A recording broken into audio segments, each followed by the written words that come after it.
ಪ್ರಾರ್ಥಿಸೋಣ. ನಮ್ಮನ್ನು ಬಹಳವಾಗಿ ಪ್ರೀತಿಸುವಂತ ನಮ್ಮ ತಂದೆಯ ದೇವರೇ, ನಿನ್ನ ಪರಿಶುದ್ಧ ನಾಮಕ್ಕೆ ಸ್ತುತಿ ಘನ ಮಹಿಮೆ ಸಲ್ಲಿಸ್ತೇವೆ.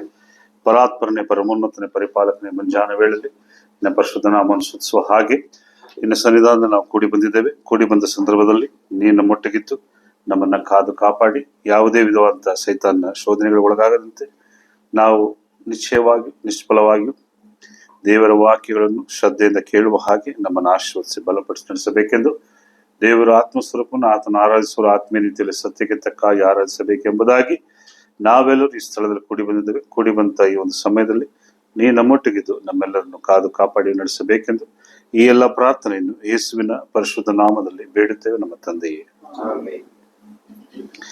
ಕ್ರಿಸ್ತನಲ್ಲಿ ಪ್ರೀತಿಯುಳ್ಳಂತ ಸಹೋದರ ಸಹೋದರಿಯರಿಗೆ ರಕ್ಷಕನಾದ ಯೇಸು ಕ್ರಿಸ್ತನ ಪರಿಶುದ್ಧ ನಾಮದಲ್ಲಿ ಮುಂಜಾನೆ ವೇಳೆಯ ಶುಭಾಶಯಗಳು. ಬಹಳ ಆಸಕ್ತರಾಗಿ ನೀವೆಲ್ಲರೂ ದೇವರ ಸನ್ನಿಧಾನದಲ್ಲಿ ದೇವರನ್ನು ಆರಾಧಿಸಲು ಸ್ತುತಿಸಲು ಕೂಡಿ ಬಂದಿದ್ದೀರಾ. ಕರ್ತನ ನಿಮ್ಮನ್ನು ಆಶೀರ್ವದಿಸಲಿ. மிக ஆர்வத்தோடும் மிக உற்சாகத்தோடும் தேவனை தொழுக வேண்டி வந்திருக்கிறவங்க எல்லோரையுமே கர்த்தர் ஆசீர்வதிப்பாராக.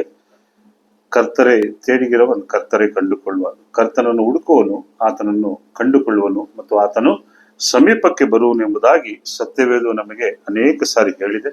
ಆ ರೀತಿಯಾಗಿ ದೇವರ ಸನ್ನಿಧಾನದಲ್ಲಿ ವಾರಂಪ್ರತಿ ನಾವು ದೇವರನ್ನು ಆರಾಧಿಸಲು ಆತನ ಕುಮಾರನಾದ ಯೇಸು ಕ್ರಿಸ್ತನ ಕರ್ತನ ಮೇಜಿನಲ್ಲಿ ನಾವು ಪಾಲ್ಗೊಳ್ಳಲು ನಾವು ಈ ಸ್ಥಳದಲ್ಲಿ ಕೂಡಿ ಬಂದಿದ್ದೇವೆ. ಈ ಸ್ಥಳದಲ್ಲಿ ನಾವು ನಮ್ಮ ಹೃದಯಗಳನ್ನು ನಮ್ಮ ಮನಸ್ಸನ್ನು ದೇವರಿಗೆ ಮೆಚ್ಚುಗೆಯಾಗಿ ಒಪ್ಪಿಸಿಕೊಟ್ಟವರಾಗಿ ನಾವು ನಡೆಸೋಣ. ನಮ್ಮ முழு இதயத்தோடு முழு ஆத்மாவோடு முழு தன்மையோடு தேவனை தொழுந்து அவர் சொல்லுகின்ற வசனங்களை நாம் கேட்கும்படி இந்த நேரத்தில் நாம் கூடி வந்திருக்கிறோம். எபேசர் எழுதின நிருபம் 6ஆம் அதிகாரம் 15வது ವಚನ. ಎಫೆಸ 6ನೇ ಅಧ್ಯಾಯ 15ನೇ ವಾಕ್ಯವನ್ನು ನಾವು ಧ್ಯಾನಿಸುತ್ತಾ ಈ ವಾಕ್ಯದ ಮೇರೆಗೆ ಇವತ್ತಿನ ಒಂದು ದಿನದ ಒಂದು ಪ್ರಸಂಗವು ನಾವು ನೋಡುತ್ತೇವೆ. ಸಮಾಧಾನ ವಿಷಯವಾದ ಸುವಾರ್ತೆಯನ್ನು ತಿಳಿಸುವುದರಲ್ಲಿ ಸಿದ್ಧವಾದ ಮನಸ್ಸೆಂಬ ಕೆರಗಳನ್ನು மெட்டிக்கொண்டு நில்லறி, சமாதானத்தின் சுவிசேஷத்துக்குரிய ஆயுதம் என்றும் ಪಾದರಕ್ಷೆ ಕಾಲ್ಗಳಲ್ಲಿ ತೊಡರುಳ್ಳವர்களையும். ಅಂದರೆ ಸಮಾಧಾನದ ಒಂದು ಮನಸ್ಸೆಂಬ ಕೆರಗಳು. ಒಬ್ಬ ಮನುಷ್ಯನ ಕೆರ ಅಂದ್ರೆ ಸ್ಲಿಪ್ಪರ್ ಅಲ್ವಾ? ಈ ಅಧ್ಯಾಯ 6ನೇ ಅಧ್ಯಾಯ ಪೂರ್ತಿ ಒಬ್ಬ ಮನುಷ್ಯ ಒಬ್ಬ ಸ್ಪಿರಿಚುವಲ್ ಮ್ಯಾನ್ಗೆ ಏನೇನು ಕವಚಗಳು ಬೇಕು ಅಂತ ನೋಡ್ಬೇಕಾದ್ರೆ ಎಲ್ಲಾ ವಾಕ್ಯಗಳು ಹೇಳ್ತದೆ.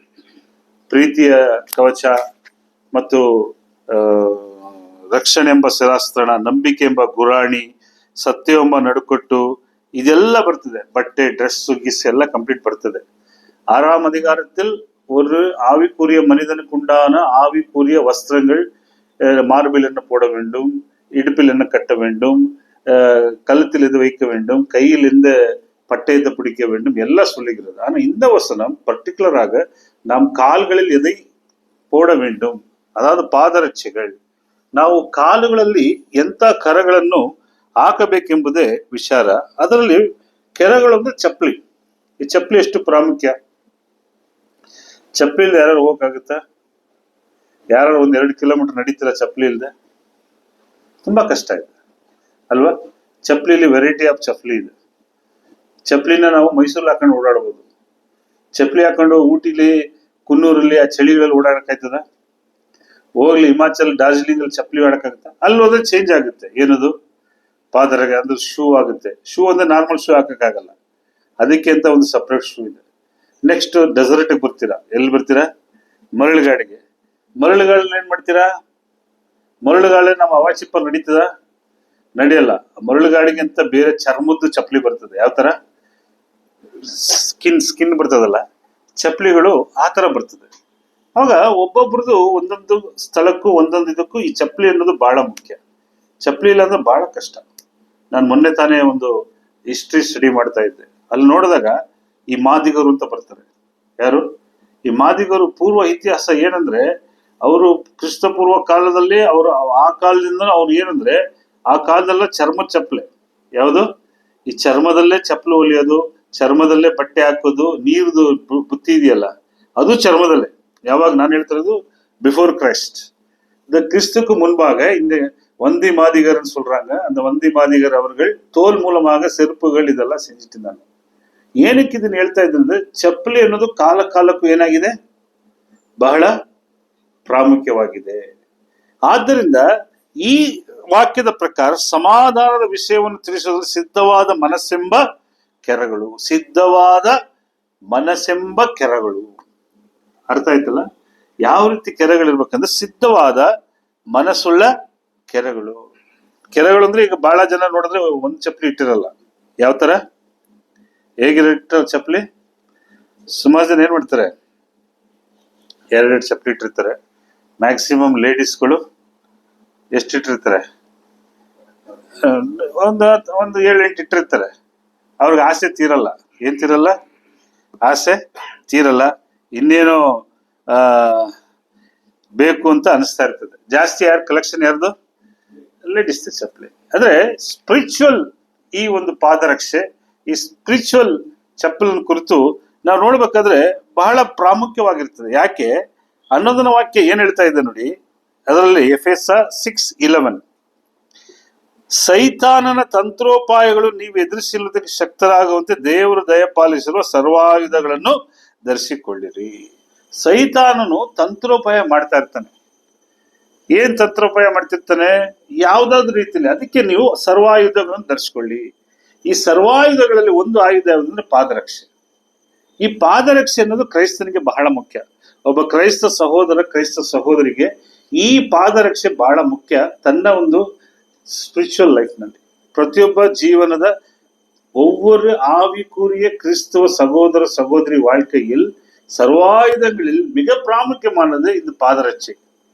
ரொம்ப விசேஷமானது. அது எந்த மாதிரி பாதரட்சைனாக்கா, சுவிசேஷத்தை கொண்ட 15ஆம் வசனத்தை நான் திருப்பி படிக்கிறேன். சத்தியம் சமாதானத்தின் சுவிசேஷத்துக்குரிய ஆயுதம், ಸಮಾಧಾನத்தின் ಸುವಿಶೇಷಂ ಎನ್ಗಿರ ಆಯುಧಂ. ಈ ಒಂದು ನಿಂತ್ಕೊಂಡಾಗ ನಾವೇನಾಗಿದ್ದೇವೆ ಅಂದ್ರೆ ಇದು ಬಹಳ ಬೇಕಾಗುತ್ತೆ. ಸ್ವಾರ್ಥ ನೋಡಿ, ಬೇರೆ ನೀವು ಆ ವಾಕ್ಯದಲ್ಲಿ ಎಲ್ಲಾ ಕಡೆ ನೋಡಿ ಸತ್ಯವೆಂಬ ನಡುಕಟ್ಟು, ನಂಬಿಕೆ, ಗುರಾಣಿ ಎಲ್ಲ ಹೇಳುತ್ತೆ. ಕಾಲ್ಗಳಲ್ಲಿ ಮಾತ್ರ ಏನಿರ್ಬೇಕಂತೆ? ಯಾಕಂದ್ರೆ ನಿಮ್ ಕಾಲ್ ಚೆನ್ನಾಗಿದ್ರೆ ಎಲ್ಲಿ ಹೋಗ್ತೀರಾ? ಓಡಾಡಕ್ಕೆ ಏನ್ ಮುಖ್ಯ? ಕಾಲುಗಳು ಬಹಳ ಮುಖ್ಯ ಅಲ್ವಾ? 2 ಕಾಲು ಇಲ್ಲ ಅಂದ್ರೆ ಏನ್ ಮಾಡ್ತೀರಾ? ಕಷ್ಟ. ಒಬ್ರು ಸಪೋರ್ಟ್ ಬೇಕು, ಒಂದು ವೀಲ್ ಚೇರ್ ಬೇಕು, ಎಲ್ಲ ಬೇಕು. ಆ ರೀತಿ ಸ್ವಾರ್ಥ ಎಂಬ ನಮ್ಮ ಒಂದು ಈ ಪಾದರಕ್ಷೆಗಳು ನಮ್ಮಲ್ಲಿ ಸರಿ ಇಲ್ಲ ಅಂದ್ರೆ ನಾವು ಕ್ರೈಸ್ತತ್ವದಲ್ಲಿ ಏನಾಗಿದ್ದೀವಿ ಅಂತ ಅರ್ಥ? ಒಂದು ಪ್ಯಾರಲೈಸ್ ಆಗಿದ್ದೀವಿ, ಒಂದು ವೀಲ್ ಚೇರ್ ಅಲ್ಲಿ ಇದ್ದೀವಿ, ಇನ್ನೊಂದು ನಡೆಯಕ್ಕಾಗದೆ ಇದ್ದೀವಿ. 3 ತರ ಬರ್ತದೆ. ನಾವು ಸ್ವಾರ್ಥೆಯನ್ನ ಧರಿಸಿಕೊಳ್ಳದಿದ್ದರೆ, ಆ ಪಾದರಕ್ಷೆಗಳನ್ನ ಧರಿಸಿಕೊಳ್ಳದಿದ್ದರೆ ಒಂದು ಈ ರೀತಿ ಇದೆ. ಎರಡನೇದು ಏನಂದ್ರೆ, ನಮ್ಮ ದಾಳಿಕೋರ ಯಾರು? ಸೈತಾನ. ಈಗ ಮಿಲಿಟರಿಲಿ ನೋಡಿದಿರ, ಮಿಲಿಟರಿ ಯಾಕೆ ಶೂ ಹಾಕ್ತಾರೆ? ಕಾಡಲ್ಲಿ ಓಡ್ಬೇಕು, ಮರಳುಗಾಡಲ್ಲಿ ಓಡ್ಬೇಕು, ಬೆಟ್ಟಗಳನ್ನ ಹತ್ತಬೇಕು, ಓಡ್ಬೇಕಂದ್ರೆ ಏನ್ ಬೇಕು ಅಲ್ವಾ? ಸ್ಪೋರ್ಟ್ಸ್ ಗಳಲ್ಲಿ ಶೂ ಇರ್ತದೆ. ಎಂತ ಶೂ ಇರ್ತದೆ? ನಿತಿನ್ ಚೆನ್ನಾಗಿ ಗೊತ್ತು. ಸ್ಪ್ರಿಂಟ್ ಶೂಗಳು ಅಲ್ವಾ? ರನ್ನಿಂಗ್ ಅಂತ ಒಂದು ಶೂ ಇದೆ, ಅಥ್ಲೆಟಿಕ್ಸ್ಗೆ ಒಂದು ಶೂ ಇದೆ, ನಾರ್ಮಲ್ ಒಂದು ಶೂ ಇದೆ. ಯಾಕೆ? ಆ ಸ್ಪೀಡ್ ನ ಇನ್ಕ್ರೀಸ್ ಮಾಡುತ್ತೆ. ಓಡ್ಬೇಕಾದ್ರೆ ಏನ್ ಮಾಡುತ್ತೆ? ಸ್ಪೀಡ್ ಅನ್ನ ಇನ್ಕ್ರೀಸ್ ಮಾಡ್ತದೆ. ಆದ್ರಿಂದ 2 ತರ ನೋಡ್ತೀವಿ. ಒಂದು ಪಾದರಕ್ಷೆ ಇಲ್ಲದಿದ್ದರೆ ಪಾದರಕ್ಷೆ ಹಾಕೊಂಡು ನಾವು ಓಡ್ಬೇಕು, ಇನ್ನೊಂದು ಪಾದರಕ್ಷೆ ಬೇರೆ ಬೇರೆ ಸ್ಥಳಕ್ಕೆ ಬೇರೆ ರೀತಿ ಇರಬೇಕು. ವ್ಯತ್ಯಾಸವಾದ ಜಾಗಕ್ಕೆ ಹೋದಾಗ, ವ್ಯತ್ಯಾಸವಾದ ರೀತಿಯಲ್ಲಿ ಹೋದಾಗ ಬರ್ಬೇಕು. ಒಂದು ವೇಳೆ ಸೈತಾನ್ ನಮ್ಮನ್ನ ಬೇರೆ ಬೇರೆ ರೀತಿಯಲ್ಲಿ ಆಕ್ರಮಣ ಮಾಡ್ತಾನೆ. ಒಬ್ಬೊಬ್ಬರನ್ನ ಒಂದೊಂದು ರೀತಿ ಮಾಡ್ಬೇಕಾದ್ರೆ ನಮ್ಮ ಕಾಲುಗಳು ಹೆಂಗಿರ್ಬೇಕು? ಆತನ ವಿರುದ್ಧ ಓಡುವುದಕ್ಕೆ ಸಿದ್ಧರಾಗಿರ್ಬೇಕು, ಎದುರಿಸುವುದಕ್ಕೆ ಸಿದ್ಧರಾಗಿರ್ಬೇಕು. ಒಂದು ಕೆಲವು ದಿನಗಳ ಹಿಂದೆ ನೀವು ನೋಡಿದ್ರಿ, ಚೈನಾ ಬಾರ್ಡರ್ ಏನಾಯ್ತು? ಬಾರ್ಡರ್ ಅಲ್ಲಿ ಚೈನಾ ಮಿಲಿಟರಿ, ಇಂಡಿಯಾ ಮಿಲಿಟರಿ ಇಬ್ರು ಹಿಂಗೆ ಗುದ್ದಾಡ್ಕೊಂಡ್ರು. ಏನಕ್ಕೆ? ಅಲ್ಲೊಂದು ಬಾರ್ಡರ್ ಏನಿತ್ತು? LOC ಅಂತ ಹೇಳ್ತಾರೆ. ಏನ್ ಹೇಳ್ತಾರೆ?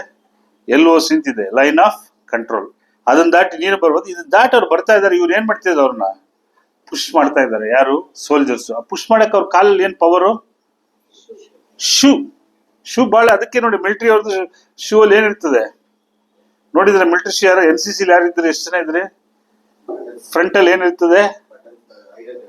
ಐರನ್. ಏನಿರ್ತದೆ? ಐರನ್. ಯಾರು ಕಾಲ್ ಮೇಲೆ ಏನಾರು ಎತ್ತಾಕಿದ್ರು, ಏನಾರು ಮಾಡಿದ್ರು ಏನಾಗ್ಬಾರ್ದು? ಕಾಲಿಗೆ ಡ್ಯಾಮೇಜ್ ಆಗ್ಬಾರ್ದು. ಮೇನ್ ಆಗಿ ಮಿಲಿಟರಿ ಸೋಲ್ಜರ್ಗೆ ಏನ್ ಡ್ಯಾಮೇಜ್ ಆಗ್ಬಾರ್ದು? ಕಾಲ್ ಡ್ಯಾಮೇಜ್ ಆಗ್ಬಾರ್ದು. ಕಾಲ್ ಚೆನ್ನಾಗಿತ್ತು ಅಂದ್ರೆ ಎಲ್ಲಿ ಬೇಕಾದ್ರೆ ರೋಡ್ ತಪ್ಪಿಸ್ಕೊಂಡು ಗಿಂಡಾರಿಸಿ ಬಂದ್ಬಿಡ್ತಾನೆ. ಏನಕ್ಕೆ ಕೇಳ್ತಾ ಇದ್ದೀನಿ ಅಂದ್ರೆ, ಈ ರೋಮನ್ ಸಾಮ್ರಾಜ್ಯದಲ್ಲಿ ಕ್ಯಾಲಿಗ್ ಅಂತ ಒಂದು ಟೀಮ್ ಇತ್ತು. ಆ ಸೋಲ್ಜರ್ಗೆ ಕ್ಯಾಲಿಗ್ ಅಂತ ಕರೀತಾರೆ. ಅವ್ರು ರೋಮನ್ಸ್ ನೋಡಿದ್ರೆ ನೀವು ಇಷ್ಟುದ್ದ ಹಾಕಿರೋರು, ಎಲ್ಲಿಗಂಟ ಇಷ್ಟುದ್ದ ಮಂಡಿ ಗಂಟ ಅವ್ರದ್ದು ಏನಿತ್ತು, ಶೂಗಳಿತ್ತು. ಅಷ್ಟು ಒಂದು ಪವರ್ಫುಲ್ ಶೂಗಳು ಹಾಕೊಂಡು ಆ ಕಾಲಕ್ಕೆ ಹೇಳ್ತಾ ಇರೋದು. ಈ ಕಾಲದಲ್ಲಿ ಏನ್ ಮಾಡ್ತಾರೆ, ಆ ತರ ಶೂಗಳನ್ನ ಧರಿಸ್ತಾರೆ. ಏನಕ್ಕೆ ಇದನ್ನ ಹೇಳ್ತಾ ಇದೀವಿ ಅಂದ್ರೆ, ಇವೆಲ್ಲವೂ ಏನ್ ಗೊತ್ತಾ, ಒಂದು ನಿಮಗೆ ಒಂದು ಶಕ್ತಿಯನ್ನು ಉಂಟು ಮಾಡೋದು. ಓಡ್ಬೇಕಂದ್ರೆ ಏನಿರ್ಬೇಕು ನಿಮ್ಮಲ್ಲಿ, ಕಾಲುಗಳು ಚೆನ್ನಾಗಿರ್ಬೇಕು. ಕಾಲುಗಳಿಗೆ ಏನ್ ಚೆನ್ನಾಗಿರ್ಬೇಕು, ಪಾದರಕ್ಷೆ ಮುಖ್ಯ. ಇಷ್ಟೊತ್ತು ಕೊಟ್ಟು ಉದಾಹರಣೆ. ಆದ್ರೆ ನಮ್ಮ ಪಾದರಕ್ಷೆ ಯಾವುದು, ಸಮಾಧಾನ ಎನ್ನುವಂತ ಒಂದು ಪಾದರಕ್ಷೆ.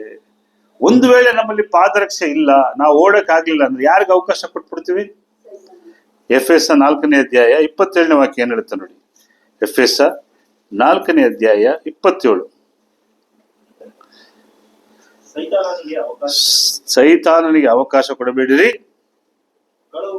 ಅಷ್ಟೇ ಬೇಡ, ಸೈತಾನನಿಗೆ ಏನ್ ಮಾಡಬೇಡಿ, ಚಾನ್ಸ್ ಕೊಡಬೇಡಿ. ನೀವು ಯಾವತ್ತು ನಿಮ್ ಕಾಲಗಳಲ್ಲಿ ಏನಿರ್ಬೇಕು, ಕಾಲಲ್ಲಿ ಯಾವ ಕಾಲದು, ಆ ವಾಕ್ಯ ಕರೆಕ್ಟ್ ಆಗಿ ಓದಿ. ಎಫೆಸ 6:15.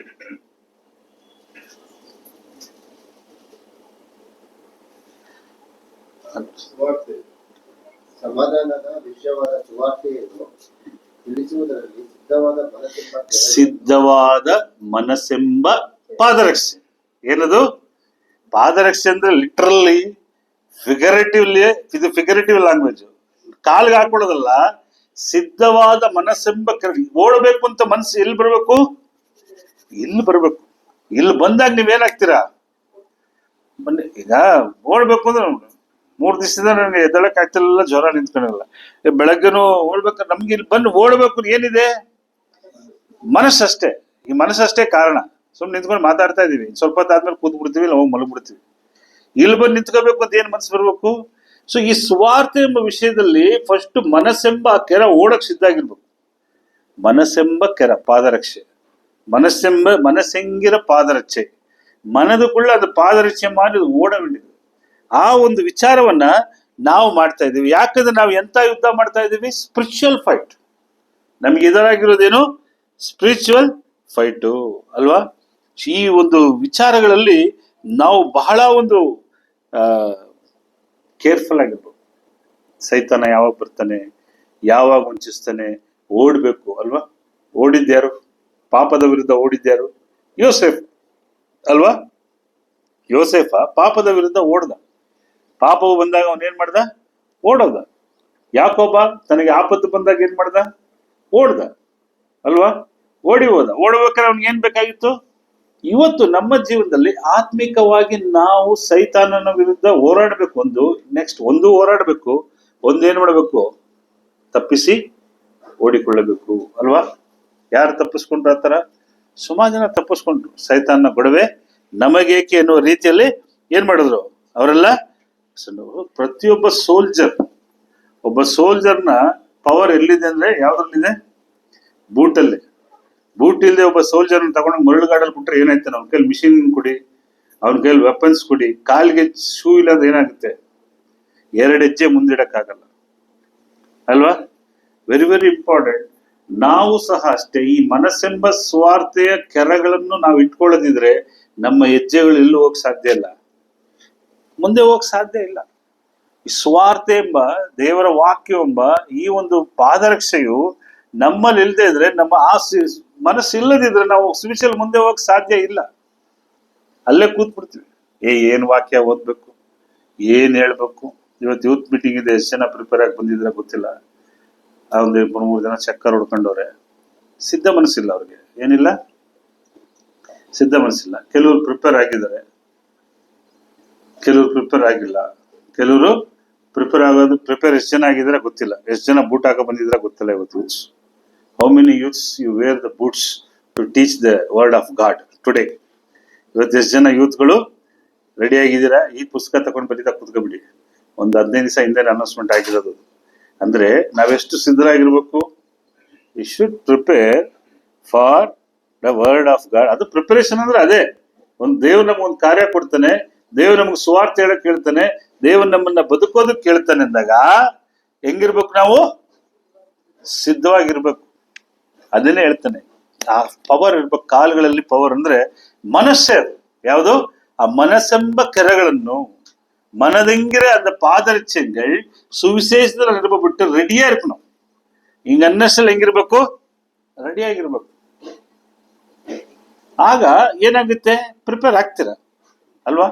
ಆ ಸಿದ್ಧತೆಗಳು ನಮ್ಮಲ್ಲಿ ಏನ್ ಮಾಡ್ತದೆ? ಬಹಳ ದೂರ ನಡಿಬೇಕು. ನೀವು ಯೂತ್ಸ್ ಎಷ್ಟು ದೂರ ನಡಿಬೇಕು? ಈಗ 20 ವಯಸ್ಸು, 15 ವಯಸ್ಸು, 16 ವಯಸ್ಸು, 18 ವಯಸ್ಸು, 30 ವಯಸ್ಸು ಇದ್ದೀರಾ, ಇನ್ನೂ 40 ವರ್ಷ ಓಡ್ಬೇಕು ನೀವು.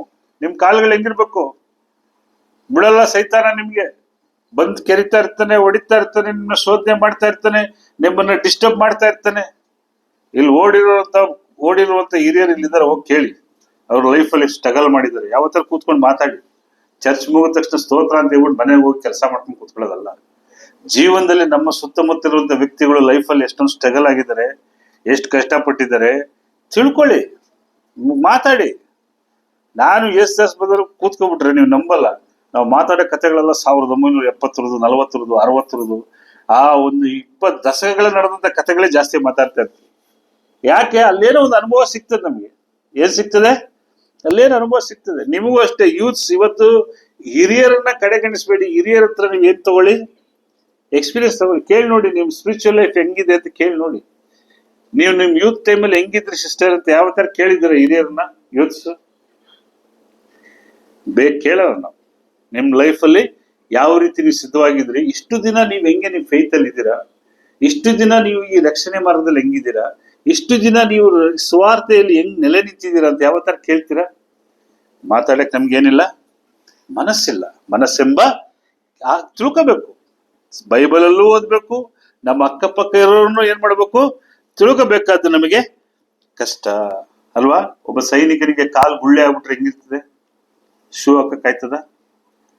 ಮನಸ್ಸೆಂಬ ಕೆರೆಗಳಲ್ಲಿ ಮನಸ್ಸು ಗುಳ್ಳೆ ಆಗ್ಬಿಟ್ರೆ, ಮನಸ್ಸುಗಳು ಒಡೆದೋಗ್ಬಿಟ್ರೆ, ಮನಸ್ಸುಗಳಲ್ಲಿ ಗಾಯಗಳು ಉಂಟಾದರೆ, ಮನಸ್ಸಿನಲ್ಲಿ ಪಾಪ ಸ್ವಭಾವ ಉಂಟಾದರೆ, ಈ ಮನಸ್ಸಿನಲ್ಲಿ ದುಃಖಗಳು ಉಂಟಾದರೆ, ಇದೆಲ್ಲ ಯಾರು ಉಂಟು ಮಾಡ್ತಾನೆ? ಸೈತಾನ ಉಂಟು ಮಾಡ್ತಾನೆ. ಈ ಮನಸ್ಸೆಂಬ ಕೆರವು ಕೆಟ್ಟೋದಾಗ ನಮ್ಮ ಜೀವನ ಏನಾಗ್ಬಿಡುತ್ತದೆ? ಸ್ಪಿರಿಚುವಲ್ ಲೈಫು ಸ್ಟಾಪ್ ಆಗ್ಬಿಡುತ್ತೆ. ಎಷ್ಟೋ ಜನ ನೋಡಿದ್ದೀನಿ ಸ್ಪಿರಿಚುವಲ್ ಲೈಫ್ ಯಾಕೆ ಬ್ಯಾಕ್ ಆಗ್ತಾರೆ ಅಂದ್ರೆ, ಅವ್ರಿಗೇನಿಲ್ಲ, ಮನಸ್ಸೆಂಬ ಕೆರದಲ್ಲಿ ಸ್ವಾರ್ಥೆಯನ್ನು ಸಿದ್ಧರಾಗಿ ಅವರು ಇರೋದಿಲ್ಲ. ಸಾಧ್ಯ ತುಂಬಾ ಕಷ್ಟ. ಒಂದ್ ಕಾಲ್ ಡ್ಯಾಮೇಜ್ ಆಯ್ತು ಅಂದ್ರೆ ನಿಮ್ ಕೈಲಿ ಏನು ಹೊರಕ್ಕಾಗಲ್ಲ, ಆಯುಧಗಳನ್ನ ಹೊರಕ್ಕಾಗಲ್ಲ ಅಲ್ವಾ? FS 6ನೇದು ಏನ್ ಹೇಳ್ತದೆ? ನೀತಿ ಎಂಬ ರಕ್ಷಣೆ ಎಂಬ ಶಿರಸ್ತ್ರಾಣ, ನೀತಿ ಎಂಬ ಕವಚ, ನಂಬಿಕೆ ಎಂಬ ಗುರಾಣಿ, ಇದೆಲ್ಲ ಧರಿಸ್ಕೊಂಡು ನಿಮ್ ಕಾಲ್ ಚೆನ್ನಾಗಿಲ್ಲ ಅಂದ್ರೆ ಏನಾಗುತ್ತೆ? ನಿಮ್ ನಂಬಿಕೆ ಹೋಯ್ತು, ನಿಮ್ ರಕ್ಷಣೆ ಹೋಯ್ತು, ನಿಮ್ದೆಲ್ಲ ಹೋಯ್ತು. ஒரு கிறிஸ்துவ சகோதரன் சகோதரி விசுவாசம் என்கிற கவசத்தையும், ரட்சிப்பு என்கிற அந்த கிரீடத்தையும் மற்றும் நம்பிக்கை என்கிற அந்த பட்டயத்தையும் வைத்து கொண்டு கால் சரியில்லைனாக்கா அவனால் போக முடியுமா? சோ அவனுடைய சால்வேஷன் என்னாச்சு? ಲ್ಯಾಪ್ಸ್. ಈ ಒಂದು ವಿಚಾರ ನಾವು ಚೆನ್ನಾಗಿ ತಿಳ್ಕೋಬೇಕು. ಅದೇ ಹೇಳುದು, ಮನಸ್ಸೆಂಬ ಕೆರೆಗಳೆಂಬ ಸುವಾರ್ತೆ ಎಂಬ ಮನಸ್ಸೆಂಬ ಕೆರೆಗಳನ್ನು ಧರಿಸಿಕೊಂಡು. Very very important for spiritual life my dear youths. ಎಲ್ಲರೂ ಚೆನ್ನಾಗಿ ತಿಳ್ಕೊಳ್ಳಿ. ನಿಮ್ಮ ಮನಸ್ಸು ಸಿದ್ಧವಾಗಿರ್ಬೇಕು. ಬೆಳಗ್ಗೆ ಎದ್ದ ತಕ್ಷಣ ನಾನು ದೇವರನ್ನ ಹುಡುಕಬೇಕು, ರಾತ್ರಿ ನಾನು ದೇವರನ್ನ ಸ್ತೋತ್ರ ಮಾಡಿ ಮಲಗಬೇಕು. ಇದು 2 ಪಾಯಿಂಟ್ ಚೆನ್ನಾಗಿ ಇಟ್ಕೊಳ್ಳಿ. ಯೂತ್ಸು ಸರಿ, ಎಲ್ಲರೂ ಸರಿ. ನಿಮ್ಮ ಮನಸ್ಸು ಸಿದ್ಧತೆ ಆಗ್ಬೇಕಂದ್ರೆ ಎರ್ಲಿ ಮಾರ್ನಿಂಗ್ ವೇಕಪ್ ಆದ ತಕ್ಷಣ ಯಾರ ಹತ್ರ ಹೋಗ್ಬೇಕು? ದೇವರ ಹತ್ರ ಹೋಗ್ಬೇಕು. ರಾತ್ರಿ ಮಲಗೋಕ್ ಮುಂಚೆ ದೇವರ ಹತ್ರ ಹೋಗ್ಬೇಕು. ಮಧ್ಯ ಬದುಕುವಂತ ಬದುಕು ಯಾರ ಬದುಕಾಗಿರ್ಬೇಕು? ದೇವರ ವಾಕ್ಯಕ್ಕೆ ವಿಧೇಯರಾದಂತ ಬದುಕಾಗಿರ್ಬೇಕು. ಬೆಳಿಗ್ಗೆ ಎದ್ದ ತಕ್ಷಣ ಎಷ್ಟು ಜನ ಏನ್ ಮಾಡ್ತೀವಿ ಅಂತ ನನಗೆ ಗೊತ್ತಿಲ್ಲ, ಅದು ನಿಮಗ್ ಬಿಟ್ಟಿದ್ದು. ಬಟ್ ಬೆಳಗ್ಗೆ ಎದ್ದ ತಕ್ಷಣ ಅಧಿಕಾಲೆಯಲ್ಲಿ ನಿನ್ನ ತೇಡಿಗಿರುವನೇ ನಾನ್ ಕಂಡು ಕೊಳ್ಳುವೇನು. ಅಧಿಕಾಲೆಯಲ್ಲಿ ದೇವರನ್ನ ಹುಡುಕೋರನ್ನ ಯಾರು ನೋಡಿ ಕಂಡುಕೊಳ್ತಾನೆ? ದೇವರು. ಈ ಲೋಕದಲ್ಲಿ ದೇವರು ಬಹಳ ಇಂಪಾರ್ಟೆಂಟ್. ದೇವರ ಶಕ್ತಿಯು, ದೇವರ ಒಂದು ಕಾರ್ಯವು ಬಹಳ ಇಂಪಾರ್ಟೆಂಟ್. ಯಾವ ಕಾರ್ಯ ಯಾವಾಗ ಏನ್ ಬೇಕಾದ್ರೂ ಆಗ್ಬೋದು ಜೀವನದಲ್ಲಿ ಅಲ್ವಾ? ಮೊನ್ನೆ ಗುಜರಾತ್ ಅಲ್ಲಿ ಹಂಗ್ ಬರ್ತಿದ್ದಂಗೆ ಒಂದು ಲಾರಿ ಬಿತ್ತು, ಗೊತ್ತೇ ಇಲ್ಲ ಪಾಪ, ಬ್ರಿಡ್ಜೇ ಹೊಡೆದೋಯ್ತು. ಅಷ್ಟು ಬಿದ್ದು ಹಿಂದೆ ಇಷ್ಟು ಜನ ಹೋದ್ರು. ಏನ್ ಬೇಕಾದ್ರೆ ಆಗ್ಬೋದು ಲೈಫಲ್ಲಿ. ಬಟ್ ನಾವು ಸಿದ್ಧರಾಗಿರ್ಬೇಕಷ್ಟೇ. ಏನಾಗಿರ್ಬೇಕು? ಸಿದ್ಧರಾಗಿ ಇರ್ಬೇಕಾದ್ದು ಯಾರ ಕರ್ತವ್ಯ?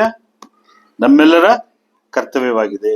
ಎಷ್ಟು ಜನ ಸಿದ್ಧರಾಗಿದ್ದೀರಾ? ಎಷ್ಟು ಜನ ಈ ಕಾರ್ಯಗಳಿಂದ ಮುಂದೆ ಹೋಗಿದ್ದೀರಾ? I don't know. ನಾವು ಇನ್ನು ಬಹಳ ಯೂತ್ಸ್ಗಳೆಲ್ಲ ಹತ್ಬೇಕು. ಏನು ಹತ್ಬೇಕು?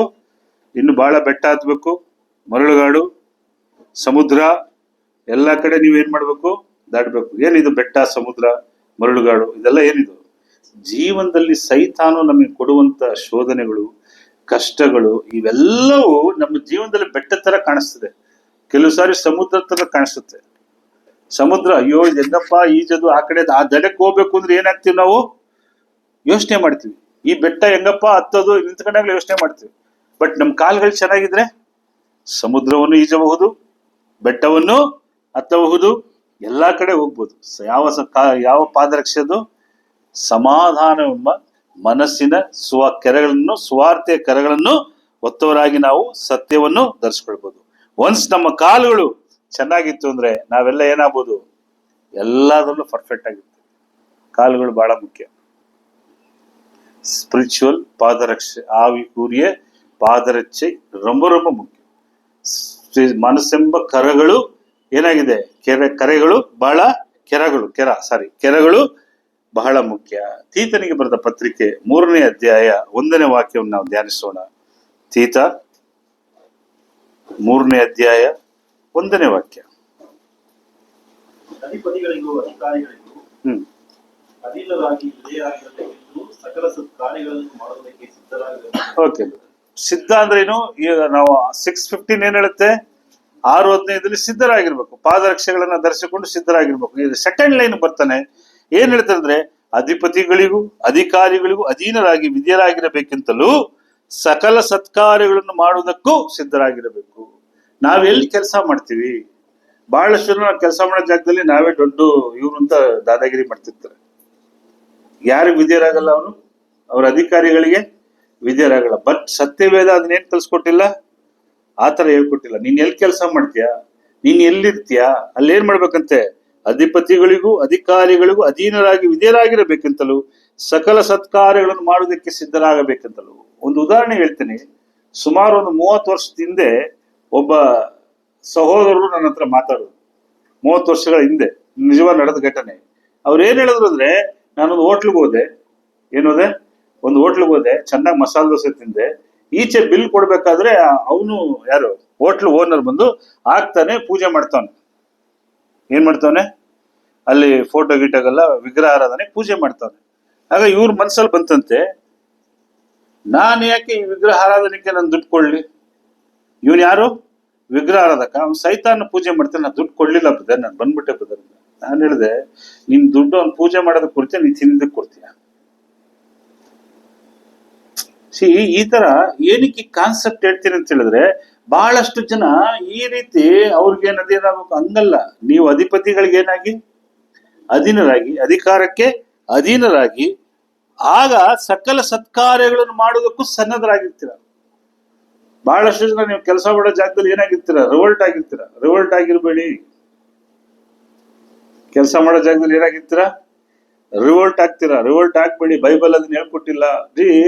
ನಾವು ಬರೀ ಸ್ಪಿರಿಚುವಲ್ ನೋಡಲ್ಲ, ನಮ್ ಫಿಸಿಕಲ್ ನಾವ್ ಏನೇನ್ ಮಾಡ್ತಿದೀವಿ ಎಲ್ಲದಕ್ಕೂ ಬೈಬಲ್ ಕನೆಕ್ಟೆಡ್. ಸತ್ಯವೇದವು ಎಲ್ಲವೂ ಕನೆಕ್ಟೆಡ್. ನಾನು ಹೆಂಗ್ ಬದುಕ್ತಾ ಇದ್ದೀನಿ ಕ್ರೈಸ್ತ ಬದುಕು? ಬರೀ ಇಲ್ಲಿಂದ ಹೋಗಿ ಭಾನುವಾರ ಬಂದು ಬುಧವಾರ ಕೂತು ಬೆಳಗ್ಗೆ ಪ್ರಾರ್ಥನೆ ಮಾಡಿ ರಾತ್ರಿ ಪ್ರಾರ್ಥನೆ ಮಾಡಿ ಕ್ರೈಸ್ತನಲ್ಲ ಆಗೋದಕ್ಕೆ ಸಾಧ್ಯ ಇಲ್ಲ. ನಾವ್ ಎಲ್ಲೆಲ್ಲಿ ಬದುಕ್ತಾ ಇದೀವೋ ಅಲ್ಲ ಏನಾಗಿರ್ಬೇಕು? ಅಲ್ಲಿ ವಿಧೇಯತೆ ಅನ್ನೋದು ಬಹಳ ಮುಖ್ಯ. ಮೊದಲನೇದು ಯಾರಿಗೆ? ನಾವು ಯಾರು ವಿಧೇಯರಾಗಬೇಕು? ಅಲ್ಲಿ ನಾವೆಲ್ಲಿ ಕೆಲಸಗಳು ಮಾಡ್ತೀವೋ ಅಲ್ಲಿ ವಿಧೇಯರಾಗಿ ನಾವು ಸಕಲ ಸತ್ಕಾರ್ಯಗಳನ್ನು ಮಾಡಿದಾಗ, ನೀವು ಯೋಚನೆ ಮಾಡ್ಬಿಡಿ. ಕೆಲವು ಸಾರಿ ನಿಮ್ಗೆ ಅಲ್ಲಿ ಡ್ರಾಬ್ಯಾಕ್ ಆಗುತ್ತೆ, ಕೆಲವು ಸಾರಿ ನಿಮ್ಗೆ ಅವಮಾನಗಳಾಗುತ್ತೆ, ಕೆಲವು ಸಾರಿ ನಿಮ್ಮನ್ನ ಬಹಳ ಕೀಳಾಗಿ ನೋಡ್ತಾರೆ. ಎದುರು ಬೇಕಾಗಿಲ್ಲ. ಏನ್ ಬೇಕಾಗಿಲ್ಲ? ಎದುರು ಅವಶ್ಯಕತೆ ಇಲ್ಲ. ಮುಂದೆ ಬರ್ತಿದೆ ವಾಕ್ಯ ಅದು. ಯಾಕೆ ನಾವು ಎದುರಬಾರ್ದು? ಲೋಕದಲ್ಲಿ ಎಂತ ವಿಷಯನೇ ಆಗ್ಲಿ, ಯಾವುದೇ ಕಾರ್ಯ ಆಗ್ಲಿ, ನಾವ್ ಎದುರು ಆಗಿಲ್ಲ. ಪೇತ್ರನು ಅದನ್ನ ಹೇಳ್ತಾನೆ ನೋಡಿ. 1 ಪೇತ್ರ 3ನೇ ಅಧ್ಯಾಯ 15ನೇ ವಾಕ್ಯ. 1 ಪೇತ್ರ 3ನೇ ಅಧ್ಯಾಯ 15ನೇ ವಾಕ್ಯ. ಅವರ ಬೆದರಿಸುವಿಕೆಗೆ ಹೆದರದೆ ಕಳವಳ ಪಡದೆ ಕ್ರಿಸ್ತನನ್ನು ಕರ್ತನೆಂದು ನಿಮ್ಮ ಹೃದಯಗಳಲ್ಲಿ ಪ್ರತಿಷ್ಠೆಪಡಿಸಿ, ನಿಮ್ಮಲ್ಲಿರುವ ನಿರೀಕ್ಷೆಗೆ ಆಧಾರವೇನೆಂದು ಕೇಳುವವರೆಲ್ಲರಿಗೆ ಉತ್ತರ ಹೇಳುವುದಕ್ಕೆ ಯಾವಾಗಲೂ ಸಿದ್ಧವಾಗಿದೆ. ಆದರೆ ಅದನ್ನು ಸಾತ್ವಿಕತ್ವದಿಂದಲೂ ಮನೋಭೀತಿಯಿಂದ ಬರಬೇಕು. ಅವರ ಬೆದರಿಸುವಿಕೆ ಇದು ಫಸ್ಟ್ ಬಂದು ನೀವೇನ್ ಮಾಡಿ? ಅಧಿಕಾರಿಗಳಿಗೆ ವಿಧೇಯರಾಗಿ. ಎರಡನೇದೇನಂದ್ರೆ, ನಿಮಗೆ ಬೈ ಫೋರ್ಸ್ ಮಾಡ್ತಾರೆ. ಏನ್ ಮಾಡ್ತಾರೆ? ಬೈಫೋರ್ಸ್ ಮಾಡ್ತಾರೆ. ಏನ್ ಕ್ರಿಸ್ಟಿಯಾನಿಟಿ ಅಂದ್ರೇನು, ಕ್ರೈಸ್ತತ್ವ ಅಂದ್ರೇನು, ನೀನು ಇದನ್ನ ಮಾಡ್ಬೇಕು, ನೀನು ಅದನ್ನ ಮಾಡ್ಬೇಕು, ನೀನು ನಮ್ದೇವ್ರಿಗೆ ಒಂದೇ ಕಂಪನಿ ಕೆಲಸ ಮಾಡ್ತಿದ್ಯಾ, ನೀನು ಒಂದು ಪೂಜೆ ಮಾಡ್ಬೇಕು, ನೀನು ಆಯ್ತು ಪೂಜೆಯಲ್ಲಿ ಭಾಗವಹಿಸ್ಬೇಕು. ಈ ವಿಚಾರದಲ್ಲಿ ನಮ್ಗೆ 2-3 ಸಾರಿ ಗಲಾಟೆಗಳು ಆಗಿದೆ. ನಾವು ಹೊರಗಡೆ ದೇಶದಲ್ಲಿದ್ದಾಗ ಈ ವಿಚಾರಗಳಲ್ಲಿ, ಈ ಪೂಜೆಗಳ ವಿಚಾರದಲ್ಲಿ ನಮ್ಮ ಮೇಲೆ ವೈಮನಸ್ಯ ಬಂದು ಕೋಪ ಮಾಡ್ಕೊಂಡಿದ್ದಾರೆ. ಏನಕ್ಕೆ ಅಂದ್ರೆ ನಾವು ಅವ್ರದ್ದು ಏನ್ ಮಾಡಲ್ಲ, ಅವ್ರ ಪದ್ಧತಿಗಳನ್ನ ಅವ್ರು ಬೆದರಿಸ್ತಾರೆ. ಮೆಜಾರಿಟಿ ಪೀಪಲ್ ಏನಿರ್ತಾರೆ, ಬೆದರಿಸ್ತಾರೆ. ಅದಕ್ಕೆ ಹೇಳ್ತಾನೆ ಇಲ್ಲಿ, ಮೊದಲನೇದಾಗಿ ಅಧಿಕಾರಿಗಳಿಗೆ ವಿಧೇಯರಾಗಿ, ಆದರೆ ಅವರ ಬೆದರಿಸಿಕೆ ಎದುರಿಗೆ ಕ್ರಿಸ್ತನನ್ನು ಕರ್ತನೆಂದು ನಿಮ್ಮ ಹೃದಯಗಳಲ್ಲಿ ಪ್ರತಿಷ್ಠೆಪಡಿಸಿರಿ. ಯಾಕೆ ಪ್ರತಿಷ್ಠೆಪಡಿಸ್ಬೇಕು? ಅವ್ರು ಕೇಳ್ತಾರೆ, ಏನ್ ನಿರೀಕ್ಷೆ, ಏನ್ ಕ್ರೈಸ್ತರಿಂದ ಏನ್ ಸಿಕ್ಕುತ್ತೆ? ಒಂದ್ ಭಾನುವಾರ ಬರ್ತದೆ. ಈಗ ಏನ್ ಬರ್ತದೆ? ಒಂದ್ ಭಾನುವಾರ ಬರ್ತದೆ. ಭಾನುವಾರದಲ್ಲಿ ನೀವೇನ್ ಮಾಡ್ತೀರಾ? ನಾನು ಆರಾಧನೆಗೆ ಹೋಗ್ಲೇಬೇಕು ಬ್ರದರ್, ನನ್ಗೆ ರಜಾ ಕೊಡಿ ಅಂತ ಕೇಳ್ತೀರಾ. ಏನ್ ಮಾಡ್ತೀರಾ? ರಜಾ ಕೊಡಿ. ಅವಾಗ ಅವ್ರು ಕೇಳ್ತಾರೆ ನಿಮ್ಗೊಂದು ಪ್ರಶ್ನೆ, ಭಾನುವಾರ ಹೋಗಿ ಕ್ರಿಸ್ತನ ಹತ್ರ ಹೋಗಿ ನಿಮ್ಗೆ ಏನ್ರಿ ಸಿಗ್ತದೆ ಅಂದಾಗ ಅವ್ರಿಗೆ ಏನ್ ಉತ್ತರ ಹೇಳ್ಬೇಕಂದ್ರೆ, ನಿಮ್ಮಲ್ಲಿರುವ ನಿರೀಕ್ಷೆಗೆ ಆಧಾರವಿಲ್ಲದೆ ಕೇಳಲು ಉತ್ತರ ಹೇಳುವುದಕ್ಕೆ ನೀವೇನು ಆಗಿರ್ಬೇಕು? ಸಿದ್ಧರಾಗಿರ್ಬೇಕು. ಮನಸ್ಸೆಂಬ ಕೆರೆಗಳನ್ನು, ಸ್ವಾರ್ಥ ಎಂಬ ಕೆರೆಗಳನ್ನು ನೀವು ಸಿದ್ಧರಾಗಿರ್ಬೇಕು.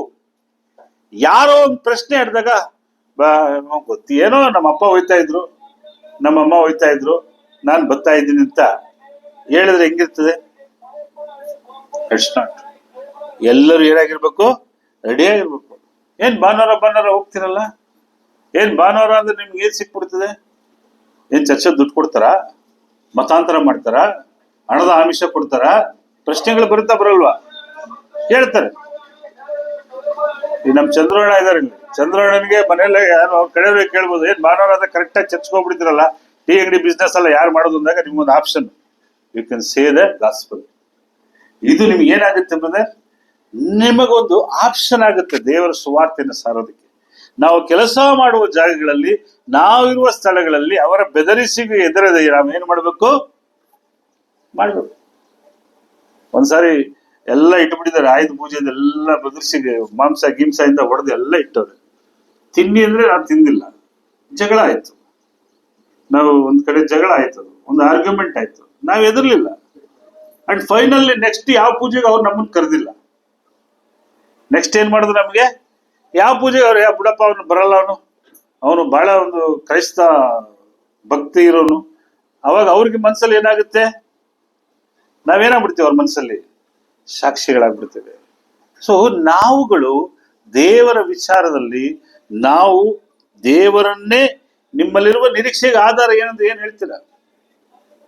ಏನ್ ಹೇಳಬಹುದು ನೀವು? ನಿಮ್ಮಲ್ಲಿರೋ ನಿರೀಕ್ಷೆಗೆ ಏನ್ ಆಧಾರ? ಯಾರೋ ಬಂದು ಕೇಳ್ತಾರೆ அல்வா?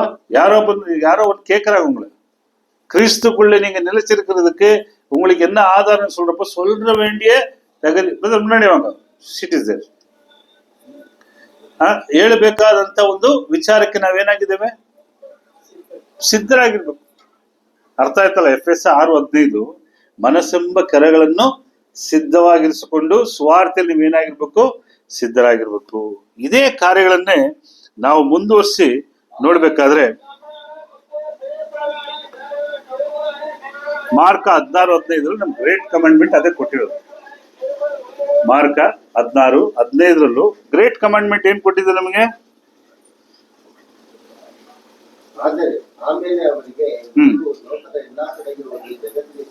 போய் உலகமெங்கு போய் சுவிசேஷத்தை சொல்லுங்க. ಲೋಕವೆಲ್ಲ ಹೋಗಿ ನೀವೇನ್ ಮಾಡಿ? ಸುವಾರ್ತೆಯನ್ನ ಸಾರಿರಿ. ಆ ರೀತಿಯಾಗಿ ನಾವು ಸುವಾರ್ತೆಯನ್ನು ಸಾರಬೇಕಾದದ್ದು.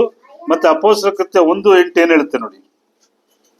ಅಪೊಸ್ತಲರ ಕೃತ್ಯ 1:8 ಆದರೆ ಪವಿತ್ರಾತ್ಮ ನಿಮ್ಮ ಮೇಲೆ ಬರಲು ನೀವು ಬಲವನ್ನು ಹೊಂದಿ ಯೆರೂಸಲೇಮಿನಲ್ಲಿಯೂ ಎಲ್ಲಾ ಯೂದಾಯ ಸಮಾರ್ಯ ಸುತ್ತಗಳಲ್ಲಿಯೂ ಭೂಲೋಕದ ಕಟ್ಟಕಡೆಯವರೆಗೂ ನನಗೆ ಸಾಕ್ಷಿಗಳಾಗಿರಬೇಕು.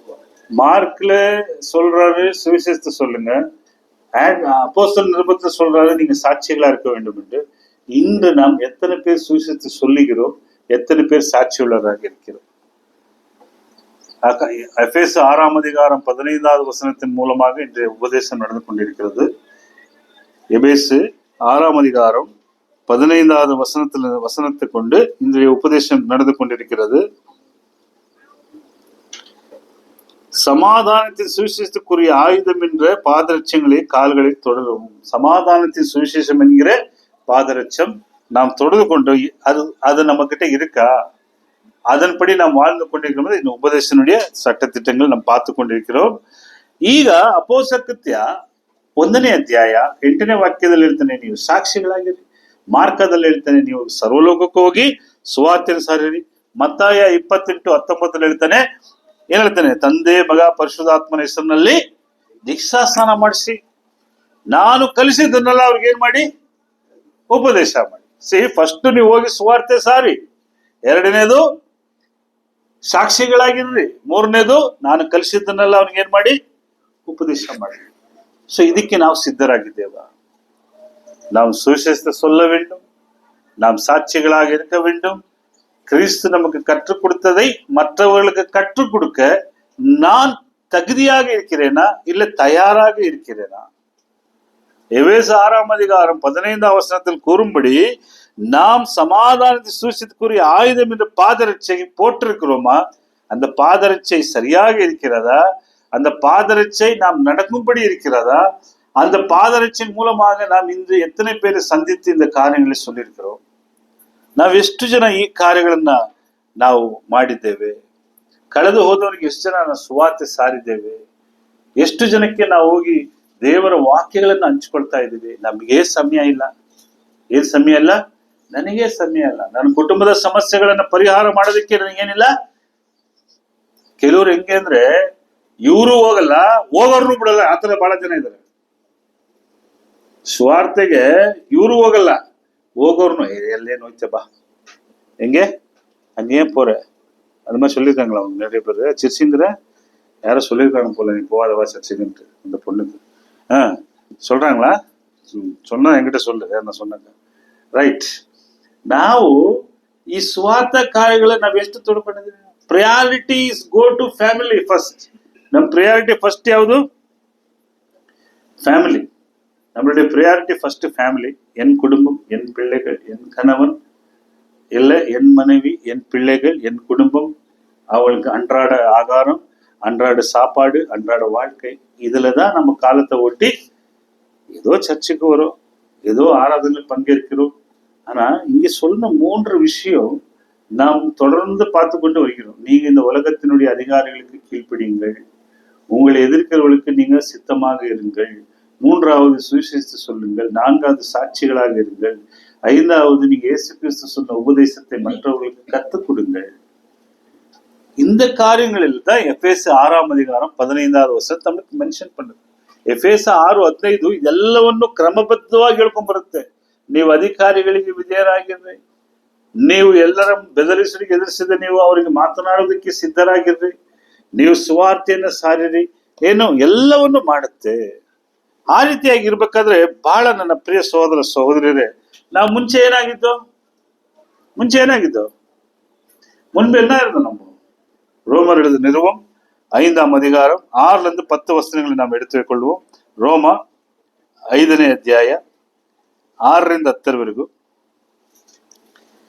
ನಾವು ಅಶಕ್ತರಾಗಿದ್ದಲೇ ಕ್ರಿಸ್ತನು ನೇಮಿತ ಕಾಲದಲ್ಲಿ ಭಕ್ತಿಹೀನರಿಗೋಸ್ಕರ ಪ್ರಾಣ ಕೊಟ್ಟನು.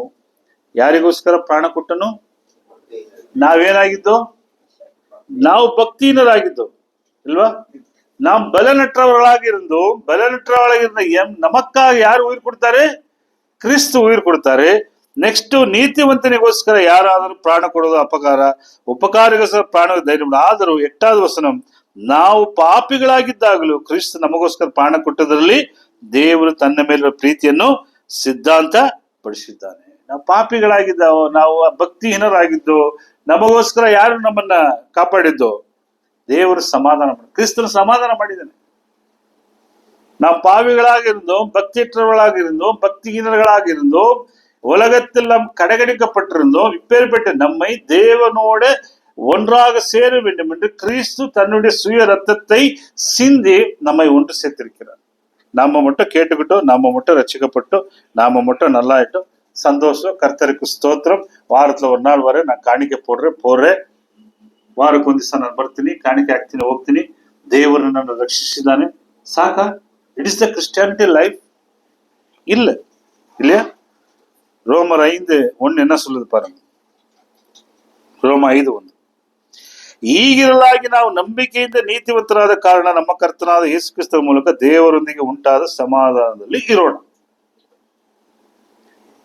ಈಗಿರಲಾಗಿ ನಾವು ನಂಬಿಕೆಯಿಂದ ನೀತಿವಂತರಾದ ಕಾರಣ ನಮ್ಮ ಕರ್ತನಾದ ಯೇಸು ಕ್ರಿಸ್ತನ ಮೂಲಕ ದೇವರೊಂದಿಗೆ ಸಮಾಧಾನ. ಇದು ಯಾರೊಂದಿಗೆ ಸಮಾಧಾನ ಆಗಿರ್ಬೇಕು ನೀವು? ಈ ಸಮಾಧಾನ ಎಲ್ಲಿದೆ? ಎಫೆಸ 6ನೇ ಅಧ್ಯಾಯ 15ನೇ ವಾಕ್ಯ. ವಾಪಸ್ ಬನ್ನಿ, ರೈಟ್ ಬಿಗಿನಿಂಗ್ ಇಂದ ವಾಪಸ್ ಬನ್ನಿ. ಟಾಪಿಕ್ ಅದೇ, ದೇವರೊಂದಿಗೆ ಉಂಟಾದ ಸಮಾಧಾನ ಯಾವುದರಲ್ಲಿದೆ? ಎಫೆಸ 6:15. ಸಮಾಧಾನ ಹೆಂಗಿರ್ತದೆ?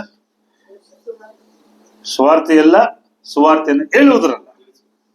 எஸ், சமாதானம் என்பது சமாதானத்தை செவிசத்துக்குரிய ஆயுத்தம்.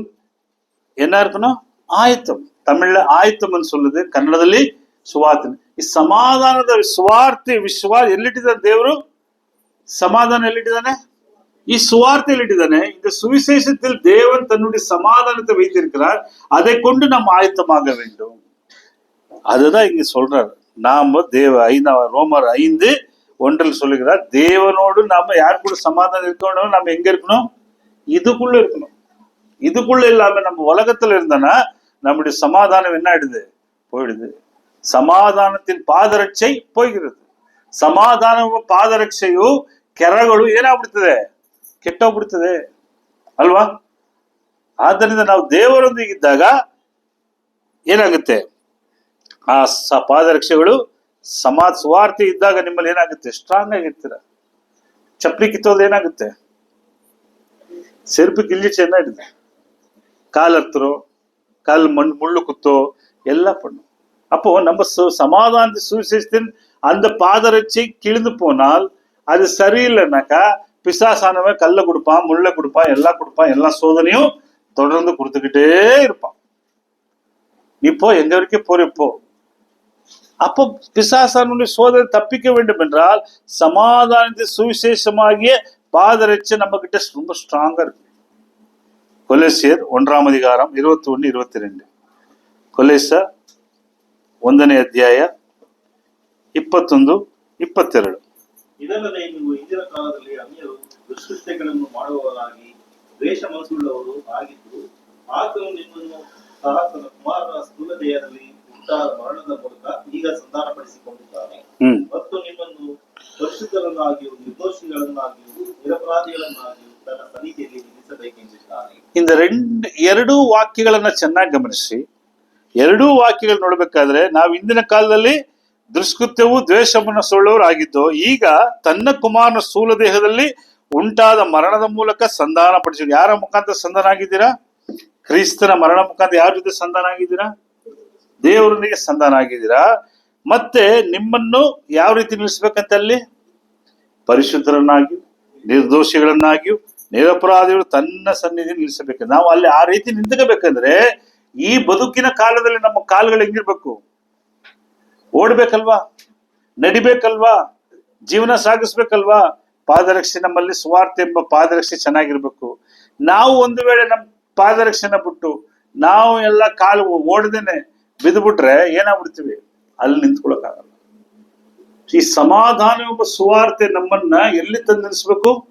ದೇವರ ಸನ್ನಿಧಾನದಲ್ಲಿ ನಿರ್ದೋಷಿಗಳನ್ನಾಗಿಯೂ நிரபராதிகளನ್ನಾಗಿಯೂ நிலிசಬೇಕು.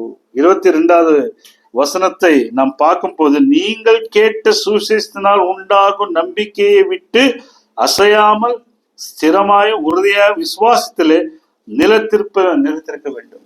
கேட்ட சுவிசேஷம் என்கிற அந்த பாதரட்சை உங்களுக்குள்ள இருக்கிறப்ப என்ன? எதுல நம்பிக்கை நிற்கணும்? நம்ம நம்பிக்கை விட்டு அசையாமல் ஸ்திரமாக இருக்க வேண்டும். ஏனென்றால் தேவனுடைய சன்னிதானத்தில் நீங்கள் நிரபராதிகளாகவும் நிர்தோஷிகளாகவும் நீங்க அங்க வர வேண்டும் என்று, குற்றமற்றவர்களாக நீங்க வரும் என்று தேவன் எதிர்பார்த்து கொண்டிருக்கிறார். தன்னோட ஒரே குமாரனை கொடுத்து சமாதானத்தை கொடுத்து அவர் அதன் மூலமாக அவருக்கு சிந்திய ரத்தத்தின் மூலமாக நம்மை தேவன் தன்னிடத்தில் சேர்த்து கொண்டிருக்கிறார். நம்ம திருப்பி எதிர்பார்க்கிறோம் அங்க வர வேண்டும், பண்ண வேண்டும் சொல்லிட்டு. ஆனாலும் நாம் பயப்படுறோம். அவ்வளோ என்ன ஆயிடுமோ, வாழ்க்கை இவ்வளவு பெருசா போயிட்டு இருக்கு, வாழ்க்கை இப்படி நடந்துட்டு இருக்கு, ಎನ್ನಾಡಿಕೊಂಡು ಭಯಪಡಬೇಡ. ನನ್ನ ಪ್ರಿಯ ಸಹೋದರ ಸಹೋದರಿಯರೇ, ನಾವು ಹೆದರುವ ಅವಶ್ಯಕತೆ ಇಲ್ಲ. ಯಾಕೆ? ನಾವು ನ್ಯಾಯಸ್ಥಾಪಕರು 6ನೇ ಅಧ್ಯಾಯ ಬರ್ಕೊಳ್ಳಿ. ನ್ಯಾಯಾಧಿಪತಿಗಳು 6ಆಮ್ ಅಧಿಕಾರ ಹೇಳಿದಕ್ಕೆ ಗಿದ್ಯೋನ್ರವರ ಮನುಷ್ಯನಂಗ ಪಾಕರು ಇಲ್ವಾ? ಅವ ಗಿದ್ಯೋನ್ರವೇ அந்த மீதியான் எதிராக போராடுவதற்கு 32,000 பேரை கூட்டு போறான். எவ்வளவு பேரு? 32,000 மீதியான் ಮೇಲೆ ಫೈಟ್ பண்றதுக்கு. ಆ ಫೈಟ್ ಮಾಡೋದಕ್ಕೆ 32 ಜನ ದೇವರು ಎಲ್ಲರನ್ನೂ ಇಳಿಸಿ ಬರೀ 300 ಜನ ಮಾಡ್ತಾನೆ. ಏನ್ ಮಾಡ್ತಾನೆ? 300 ಜನರನ್ನ ಮಾಡ್ತಾನೆ. ಅವನಿಗೆ ಧೈರ್ಯ ಕೊಡ್ತಾನೆ. ಯಾರು? ನೀನ್ ಬೇಡ, ನಾನು ಯುದ್ಧ ಮಾಡ್ತೀನಿ. ಗಿದ್ಯೋನಿಗೆ ಆ ಧೈರ್ಯ ಕೊಡ್ತಾರೆ. ಸ್ವಾಮಿ 300 ಜನ ಸಾಲಲ್ಲ ಅಂತಾನೆ. 32,000 ಜನ ಬರ್ತಾರೆ. ಅಲ್ಲಿ ಟೆಸ್ಟ್ ಮಾಡಿ 300 ಜನ ಇಟ್ಕೊಂಡು 300 ಜನದಿಂದ ಲಕ್ಷಾಂತರ ಜನನ ಉಳಿತಾರೆ. ಸೊ ಅಷ್ಟು ಪವರ್ಫುಲ್ ಗಾಡ್. ದೇವ್ರು ಹೇಳಿರ್ತಾನೆ, ನೀನ್ ಹೆದರ್ಬೇಡ, ನಾನಿದ್ದೇನೆ ಅಲ್ವಾ? 2 ಪೂರ್ವಕಾಲ ವೃತ್ತಾಂತ 20ನೇ ಅಧ್ಯಾಯ ಬರ್ಕೊಳ್ಳಿ. ಅಲ್ಲಿ ಯಹೂದ್ಯರಿಗೂ ಅಮೋನ್ಯರಿಗೂ ಯುದ್ಧ ನಡೀತದೆ. ಆಗ ಯೋಷಾಫಾಟನಿಗೆ ದೇವರು ಏನ್ ಹೇಳ್ತಾನೆ ಅಂದ್ರೆ, ನೀನು ಅವ್ರನ್ನ ಕುರಿತು ಏನ್ ಮಾಡಬೇಡ, ಹೆದರ್ಬೇಡ ಅಲ್ವಾ? 20ನೇ ಅಧ್ಯಾಯ 2 ಪೂರ್ವಕಾಲ ವೃತ್ತಾಂತ 20:15 ಮಾತ್ರ ಓದಿ. 2 பூர்வகால விருத்தம் 2 நாளாகமம் 20ஆம் அதிகாரம் 15வது வசனம்.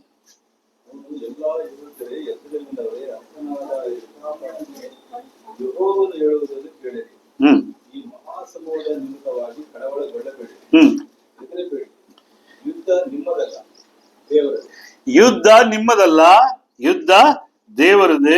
இந்த யுத்தம் உங்களுடையதல்ல, தேவனுடையது. எதுக்கு இந்த வசனத்தை உங்களுக்கு நான் கோட் பண்ணுகிறேன்னு சொன்னா, இன்று சமாதானத்தை சுவிசேஷத்தை இந்த பாதரட்சத்தை விட்டு இந்த உலகத்தில் நாம் போராடுகிறது யார் விருதமாக? பிசாசின் அந்தகாரின் அந்த ராஜ்யத்தின் விருதமாகவும் பிசாசின் கிரியைகளுக்கு விருத்தமாகவும் நாம் போರಾடுகிறோம். ನಾವು ಯಾರ ವಿರುದ್ಧ ಹೋರಾಡ್ತಾ ಇದೀವಿ ಈಗ? ಸೈತಾನ ವಿರುದ್ಧ. ಅಲ್ಲಿ ಯೋಷಾಫಾಟನಿಗೆ ಹೇಳ್ತಾನೆ, ಏನ್ ಹೇಳ್ತಾನೆ? ಯೆಹೋವನು ಹೇಳುವುದನ್ನು ಕೇಳಿದ್ರೆ ಮಹಾ ಸಮುದ್ರ ನಿಮಿತ್ತವಾಗಿ ಕಳವಳಗೊಳ್ಳಬೇಡಿರಿ, ಹೆದರಬೇಡಿರಿ, ಎದ್ದು ನಿಮ್ಮದಲ್ಲ ದೇವರದು. ಇವತ್ತೆಲ್ಲ ನಾವು ನೋಡ್ತಾ ಇದೀವಿ.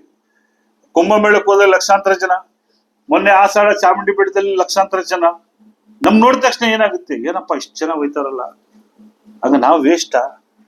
ಅವರೆಲ್ಲ ಅಷ್ಟು ಗ್ರೇಟ್ ಆಗಿದ್ದಾರಲ್ಲ, ಇತ್ಕೊಂಡು ಹೋಗ್ಲಿ. ಏನ್ ಹೇಳ್ತಾನೆ?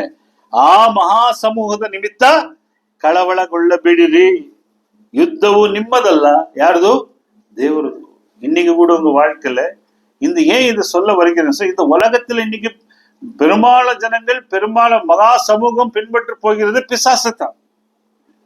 அந்த பிசாசை பின்பற்ற அவ்வளவு பேர் போறாங்களே, அவ்வளவு பேர் இருக்கிறாங்களே, அங்க மெஜாரிட்டி பீப்புள் இருக்கிறாங்களா, அவங்க நல்லா தான் இருக்கிறாங்க. நீங்க பாத்தீங்கன்னா போயிடுவீங்க. தேவன் சொல்றாரு, அது என்ன சொல்றாரு? உங்களுக்கு சொல்லுகிறேன், இந்த யுத்தம் உங்களுடையதல்ல, தேவனுடைய. ஏராளமான கூட்டத்துக்கு பயப்படாமலும் கலங்காமலும். இந்த உலகத்தில் இருக்கிற ஏராளமான கூட்டம் பிசாசுடையது. இந்த உலகத்தில் ஏராளமான ஜனசோகம் பிசாசுடையது. அதை குறித்து நீ பயப்படாத. நான் கொடுத்த வஸ்திரத்தை நீ தரித்துக்கொள். சமாதானத்தின் சுவிசேஷம் என்கிற அந்த பாதரட்சத்தை தரித்துக்கொள். நீ ஓடு.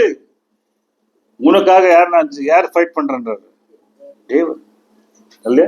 ದೇವರೇನ್ ಹೇಳ್ತಾನೆ? ನೀನ್ ಹಾಕೋ ಆ ಪಾದರಕ್ಷೆ ಹಾಕೊಂಡು ನೀನು ಓಡ್ತಾ ಇರು. ಯೋಷಾಫಾಟನ್ ಹೇಳಿದ್ದು ಅಷ್ಟೇ, ಗಿದ್ಯೋನಿಗೂ ಹೇಳಿದ್ದು ಅಷ್ಟೇ, ನೀನು ಓಡು. ಏನ್ ಮಾಡ್ತೀನಿ? ನಾನ್ ನೋಡ್ಕೋತೀನಿ ಅಲ್ವಾ? ಗೆತ್ಸೆಮನೆ ತೋಟದಲ್ಲಿ ಬಂದಾಗ, ಯೇಸು ಕ್ರಿಸ್ತನ ಬಂಧಿಸೋದಕ್ ಬಂದಾಗ ಏನ್ ಹೇಳ್ತಾರೆ? ಪೇತ್ರ ಏನ್ ಮಾಡ್ತಾನೆ? ಕತ್ತಿ ತಗೊಂಡು ಕಿವಿ ಕತ್ತರಿಸ್ತಾನೆ. ಕತ್ತರಿಸಿದಾಗ ಯೇಸು ಸ್ವಾಮಿ ಅಂತಾನೆ, ಕತ್ತಿಯನ್ನು ಓರಿಲ್ಲ ಹಾಕು. ಏನಾಕು? ಕತ್ತಿ ಓರ್ಲಾಕ. ನನ್ನ ವಿರುದ್ಧ ಹೋರಾಡೋದಕ್ಕೆ ದೇವದೂತ ಸೈನ್ಯ ಇದೆ, ಆದರೆ ಅದಲ್ಲ. ಸೊ ಇದು ಒಂದು ಕ್ರಿಸ್ತ ಸಹೋದರಿಗೆ ಯಾರ ಬಲ ಇದೆ? ದೇವರ ಬಲ ಇದೆ. ದೇವರ ಸುವಾರ್ತೆ ನಿಮ್ ಕಾಲಿಗೆ ನೀವು ಸುವಾರ್ತೆಯನ್ನು ಕಟ್ಕೊಳ್ಳಿ, ನೀವು ಅಳವಡಿಸ್ಕೊಳ್ಳಿ, ನೀವು ಓಡಕ್ ಶುರು ಮಾಡಿ. ಯಾರು ಓಡಿಸ್ತಾರೆ ನಿಮ್ಮನ್ನ? நீங்க போராட ரெடியா இருங்க. நீங்க சுவிசேஷத்துல இந்த கரத்தை, அந்த பாதரட்சத்தை நீங்க போட்டு நீங்க ரெடியா நில்லுங்க. உங்களை ஓட்டுறது யாரு? தேவன். பலனை கொடுக்கறது யாரு? தேவன். பயப்பட வேண்டாம். உலகத்துக்கு முன்னாடி இவ்வளவு பெரிய அந்நிய ஜனங்களும் அந்நிய உபதேசங்களும் மிகப்பெரிய காரியங்கள் இருக்கிறது. நீ கவலைப்படாத இல்லையா? எபேசு 6ஆம் அதிகாரம் முழு வசனத்தை படிங்க. சத்தியத்தையும் நம்பிக்கையும் ரட்சிப்பையும் எப்படியெல்லாம் தரித்து கொண்டு கால்களுக்கு சுவிசேஷம் என்கிற இந்த பாதத்தை தரித்து கொண்டு போக வேண்டும் என்று அந்த அதிகாரம் சொல்லுகிறது. ಈ ಒಂದು ಸತ್ಯವೆಂಬ ನಡುಕಟ್ಟನ್ನು ಕಟ್ಟಿಕೊಂಡು, ಗುರಾಣಿಯ ವಾಕ್ಯ ಎಂಬ ಗುರಾಣಿ ಹಿಡಿದುಕೊಂಡು, ರಕ್ಷಣೆ ಎಂಬ ಶಿರಸ್ಥಾನ ಇಟ್ಟುಕೊಂಡು, ನಂಬಿಕೆ ಎಂಬ ಎದೆಕವಚನ ಹಾಕೊಂಡು ಕಾಲಿಗೆ ಏನ್ ಧರಿಸ್ಕೋಬೇಕು? ಸುವಾರ್ತೆ ಎಂಬ ಪಾದರಕ್ಷವನ್ನು ಧರಿಸಿಕೊಂಡು ನೀನು ಓಡು. ಯುದ್ಧ ಯಾರು ಮಾಡೋದು? ದೇವರು. ಇವತ್ತು ನಮ್ಮ ಜೀವನದಲ್ಲಿ ಅನೇಕ ಶೋಧನೆಗಳು ಬರ್ತದೆ. ನನ್ನ ಪ್ರಿಯ ಸಹೋದರ ಸಹೋದರಿಯರೇ, ನಮ್ಮ ಜೀವನದಲ್ಲಿ ಅನೇಕ ಕಾರ್ಯಗಳು ಬರ್ತದೆ. ಆದ್ರೆ ದೇವರು ಏನಂತಾನೆ, ನೀನು ಹೆದರಬೇಡ, ನೀನು ಓಡು, ನಾನಿದ್ದೀನಿ. ಕಡೆಯದಾಗಿ ರೋಮಾಪುರದವರಿಗೆ ಬರೆದ ಪತ್ರಿಕೆ 8ನೇ ಅಧ್ಯಾಯ, ಕಡೆಸಿಯಾಗಿ ರೋಮರ್ 8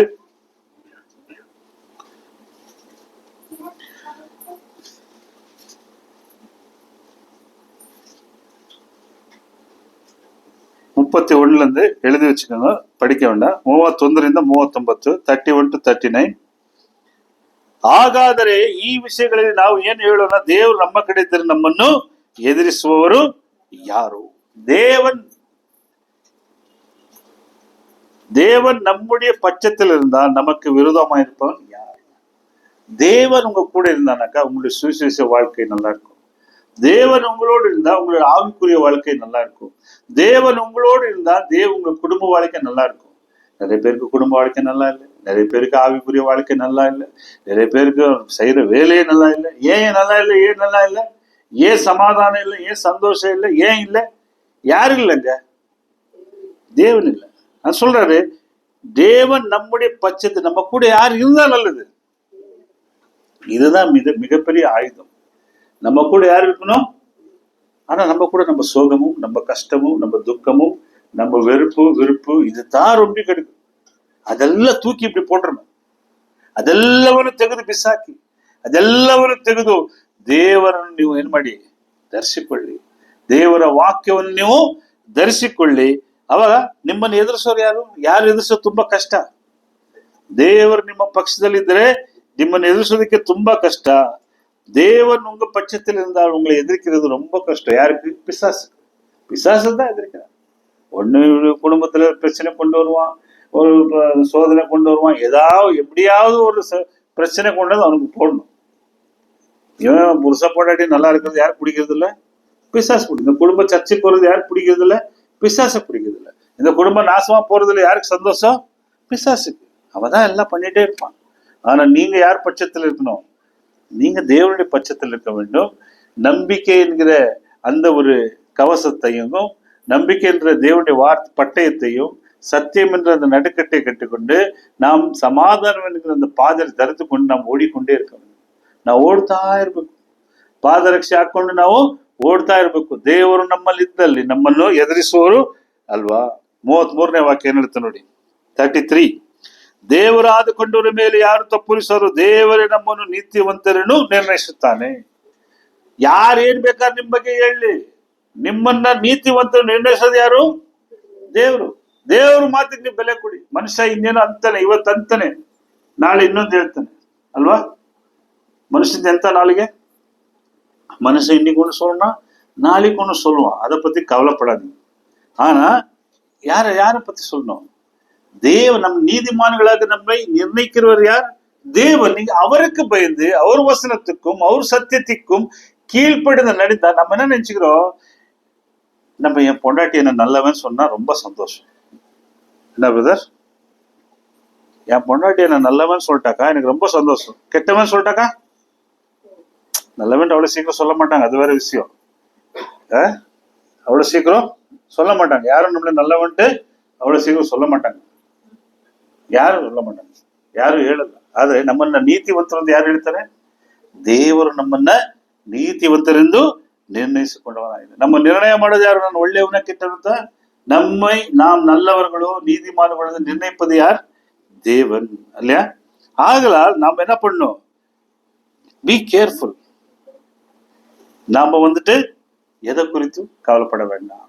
இந்த வசனம் நாம் பார்த்த வசனம் எபேசு 6ஆம் அதிகாரம் 15வது வசனத்தின்படி நாம் ಸಮಾಧಾನத்தின் அந்த ಸುವಿಶೇಷத்தை நாம் எடுத்துಕೊಂಡಾಗ ನಾವು ಸಮಾಧಾನ ಎಂಬ ಸ್ವಾರ್ಥೆಯ ಪಾದರಕ್ಷೆ ಧರಿಸಿಕೊಂಡು ಇಷ್ಟೆಲ್ಲ ವಾಕ್ಯ ನೋಡಿದ್ವಿ. ನಾವು ಓಡ್ತಾ ಇದ್ರೆ 39ನೇ ವಾಕ್ಯ ನೋಡಿ, ಲಾಸ್ಟ್ ರೋಮ 8:39. ಮಹತ್ವಗಳಾಗ್ಲಿ, ಮೇಲಿನ ಲೋಕವಾಗಲಿ ಕೆಳಗಿನ ಲೋಕದಲ್ಲಿ ಬೇರೆ ಯಾವ ಸೃಷ್ಟಿಯಾಗಲಿ ನಮ್ಮ ಕರ್ತನಾದ ಯೇಸು ಕ್ರಿಸ್ತನ ತೋರಿ ಬಂದ ದೇವರ ಪ್ರೀತಿಯಿಂದ ಅಗಲಿಸಲಾದ ನಿಶ್ಚಯ ಉಂಟು. ಯಾವುದೇ ಪವರ್, ಅದು ಹೆವನ್ಲಿ ಪವರ್ ಆಗ್ಲಿ ಅಥವಾ ಲೋಕದ ಪವರ್ ಆಗ್ಲಿ, ಇನ್ಯಾವುದೇ ಪವರ್ ಆಗ್ಲಿ, ನಮ್ಮನ್ನ ಯಾರಿಂದ ದೂರ ಮಾಡಕ್ಕಾಗಲ್ಲ? ಕ್ರಿಸ್ತನ ಮೇಲಿಂದ ದೇವರ ಮೇಲೆ ಉಂಟಾದ ಪ್ರೀತಿಯಿಂದ ಅಗಲಿಸಲು ಸಾಧ್ಯವಿಲ್ಲ. ಸೊ நாம் இந்த 39வது உயர்வாலும் தாழ்வாலும் வேறெந்த சிருஷ்டியினாலும் நம்முடைய கர்த்தராகிய கிறிஸ்து இயேசுவில் உள்ள தேவனுடைய அன்பை விட்டு நம்மை பிரிக்க மாட்டாது என்று நிச்சயமா இருப்பது. எந்த ஒரு சக்தியும் நம்மை பிரிக்காது. ஆனால் நான் தேவனுடைய சுவிசேஷம் என்ற அந்த கரத்தை காலில் பெற்றவனாக நான் ஓடிக்கொண்டே இருக்க வேண்டும். அவருக்காக நான் போராடி கொண்டே இருக்க வேண்டும். அப்படி இருக்கும் போது எந்த ஒரு சிருஷ்டியாகட்டும், எந்த ஒரு காரியமாகட்டும் உங்களை ತೋರ್ಕಕ್ಕೆ முடியாது. ಯಾರು ನಮ್ಮನ್ನು ಸೋಲಿಸಲು ಸಾಧ್ಯವಿಲ್ಲ. ನನ್ನ ಪ್ರಿಯ ಸಹೋದರ ಸಹೋದರಿ, ನನ್ನ ಸಹೋದರ ಸಹೋದರಿಗಳೇ, ಈ ದಿನದಲ್ಲಿ ಎಫೆಸ 6ನೇ ಅಧ್ಯಾಯ 15ರ ವಾಕ್ಯದ ಪ್ರಕಾರ ನಾವು ಕಡೆಯದಾಗಿ ವಾಕ್ಯವನ್ನು ಹೇಳಿ ನನ್ನ ಪ್ರಸಂಗ ಮುಗಿಸ್ಕೊಳ್ತೇನೆ. ಎಫೆಸ 6ನೇ ಅಧ್ಯಾಯ 15ನೇ ವಾಕ್ಯದ ಪ್ರಕಾರ ಸಮಾಧಾನದ ವಿಷಯದ ಸುವಾರ್ತೆಯ ಸಿದ್ಧವಾದ ಮನಸ್ಸೆಂಬ ಕೆರಗಳನ್ನು ಮೆಟ್ಟಿಕೊಂಡು ನಿಲ್ಲಿರಿ. ನೀವೆಲ್ಲ ನಿಂತ್ಕೊಳ್ಳಿ. ಸಮಾಧಾನದ ವಿಷಯ ಎಂಬ ಸುವಾರ್ತೆ ಎಂಬ ಕೆರೆಗಳನ್ನು மெட்டிந்து சமாதான சுவிசேஷத்தை பாதரிசி தரித்து நின்று கொள்ளுங்கள், ஓடுங்கள், வெற்றி பெறுங்கள். கர்த்தர் உங்களை ஆசீர்வதிப்பார். ಸಮಾಧಾನಕರವಾಗಿ ಪಾದರ್ಶನ ಧರಿಸಿಕೊಳ್ಳಿರಿ, ಓಡಿರಿ, ಜಯಗೊಳ್ಳಿರಿ. ಕರ್ತನು ನಿಮ್ಮನ್ನು ಆಶೀರ್ವದಿಸಲಿ. ಇಷ್ಟೊತ್ತು ತಾಳ್ಮೆಯಿಂದ ಕೇಳಿದಂತ ನಿಮ್ಮೆಲ್ಲರಿಗೂ ಈ ವಾಕ್ಯವು ಬಹಳ ಒಂದು ಪ್ರಯೋಜನವಾಗಿ ನೆನೆಸಿಕೊಳ್ಳುತ್ತಾ ಅವಕಾಶ ಮಾಡಿಕೊಟ್ಟಂತ ಸಭಿಕರಿಗೂ ಎಲ್ಲರಿಗೂ ಯೇಸು ಕ್ರಿಸ್ತನ ಪರಿಶುದ್ಧ ನಾಮದಲ್ಲಿ ಸ್ತೋತ್ರ ಉಂಟಾಗಲಿ.